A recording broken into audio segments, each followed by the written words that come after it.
Hello everyone, Fuzzy Bear Barbarian here and welcome back to part 2 of my guide on how to beat Mortal Shell. In this part we're going to start leveling up our hallowed sword, and for that we're going to need to find Quenching Acids. A maximum number of 5 Quenching Acids are needed to upgrade the sword to its max damage, at which point you'll be able to destroy everything fairly easily in the game.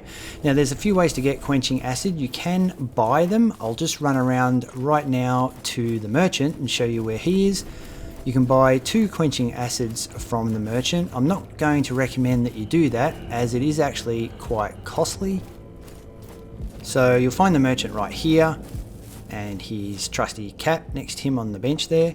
So if you talk to the merchant and access his inventory, you'll see he's got quite a few things, but what we're looking at here is the Quenching Acid. He's got 2 in stock, and they're 2,500 a piece, which isn't that expensive, I guess, but 5,000 tar is still a fair amount of tar when you don't really need to spend it, and you're better off saving that tar for shell upgrades. I'll just show you the area here around where he is.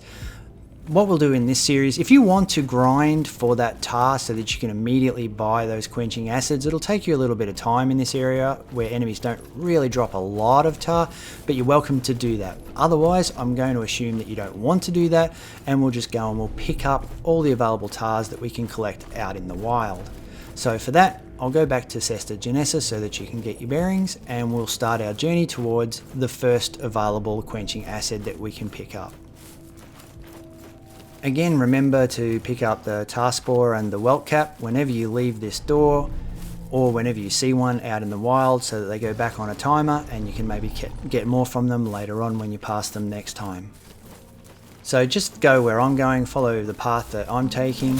I could have killed these enemies to make this video go faster, so you could have seen me just run through the level.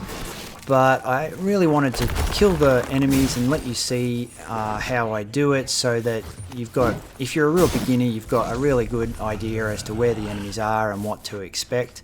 Plus, you want to kill all the enemies. You can run straight past these if you want and go straight to the Quenching Acid. That's also entirely up to you. You can watch this video, watch the path I go, and then just run it yourself. However, we want to earn the tar from killing every enemy we can, so we should do that. Now you'll notice I'm not parrying. Like I said in episode 1 or part 1 of this series, I'm not parrying at all because some people find it difficult to do so, and I wanted to make a guide where people didn't rely on parrying to get through the game. So I am only dodging and hardening. However, one of the reasons I'm doing it isn't just because some people find parrying hard, but also because hardening now gives us the perk of potentially getting a glimpse from an enemy if we kill them immediately after hardening. So what we want to try and do as we're running through this is, just before an enemy is about to die, once their health is down to the point where they're close to death, you want to try and pause a bit, then harden, let them hit you, and immediately kill them. It's still a fairly slim chance at getting a glimpse, but the more you do it, the greater your chances. It's a little RNG, but you might be lucky and get a lot, or you might be unlucky and get a few, but you'll definitely get 1 or 2 along the way as we kill these enemies, and every single glimpse counts. So where we are now is just up that hill. There is the first Quenching Acid, so it's very, very close. Just have to kill all the enemies around it. And see, I'm waiting there so I can harden and then kill him in the hope of getting a glimpse. I didn't, I got a roasted rat. What a roasted rat does is it regenerates health over time. I think it's something like 30 health points. It's not much over 40 seconds. It does consume your resolve to use it though, so really only use a roasted rat if you're a long way through a map and your health is low and you really don't want to die and you've got no other choice.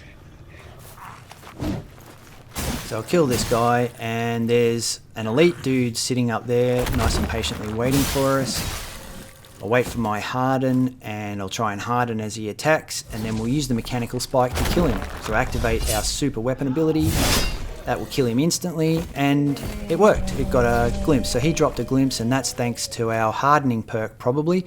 I mean, glimpses can drop randomly, but anyway, that's the chest there with the Quenching Acid in it. So now we have the first of the 5 upgrades for our hallowed sword. You do have to use the Quenching Acid at a workbench in order to put the upgrade on, and you could go back and do that right now if you really want to. I'm not going to because we're near where we need to go for the next section to get the next set of quenching acids. However, I do recommend, if you're unsure, you run back and you do use that quenching acid to upgrade the sword before coming back here. You don't need to respawn all the enemies, just don't talk to Sesta Janessa again. Just go back to the workbench, use the quenching acid to upgrade your weapon, and then run straight back to where we were and then continue on. It'll make it a little slower for me by not upgrading my sword, but that's okay. I'm just going to proceed this way anyway. So using the weapon ability again to kill that elite, but no glimpse dropped this time. So where we're going is the Shrine of Ash, which is up this side and on the left. But before we get there, we have to kill a couple of enemies. Now be very careful before you run ahead, because there are some archers here and they're pretty good with their shots. They can shoot you even when they can't see you if they know that you're there. What you want to do is wait until one of them shoots, that front one, then run out and you can lure the big guy, the big elite, back here. You want to run a fair bit down though, because the archers will shoot you, and if they interrupt you while you're trying to avoid the elite, you could get stunned and then hurt. So just go back as far as you can. And see, there's another arrow coming. You've just got to be aware they can shoot at you even when they can't see you. But if you've lured this guy out, then yeah, just play the normal type of game to eventually take him down. Once you kill those two archers up top, we can then proceed closer to the Shrine of Ash.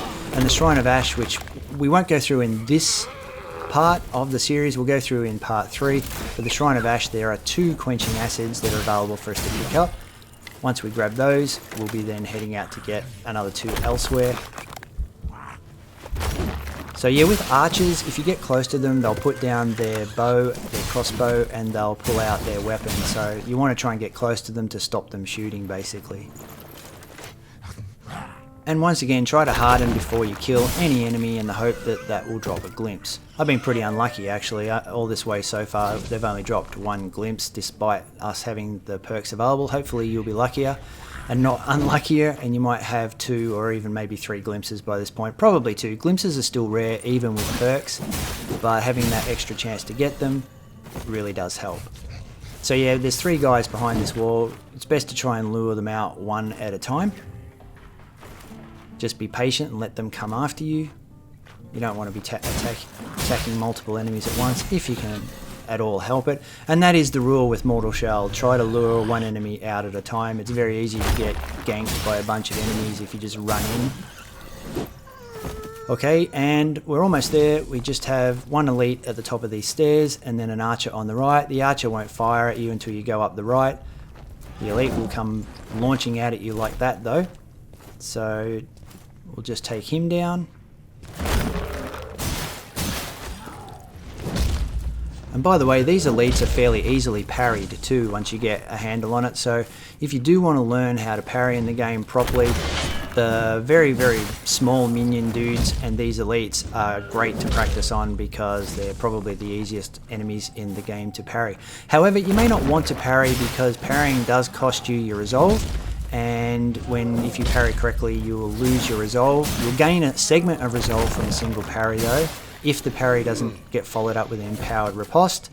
An empowered riposte is like a super damaging attack you do after a parry if you parry an enemy whilst you have a segment of resolve. If you don't have a segment of resolve, a parry will give you a segment of resolve, and then you can use that segment of resolve to either do another parry with an empowered riposte after it, or you can just save that segment of resolve until you can build up more resolve. Typically though, if you want to use your mechanical spike on your hallowed sword, you don't want to waste any of your resolve on parrying.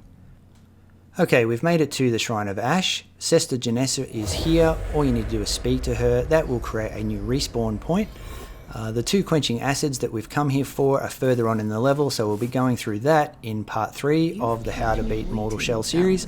Until then, I'm Fuzzy Barbarian. Thanks for watching, and I'll see you in the next part.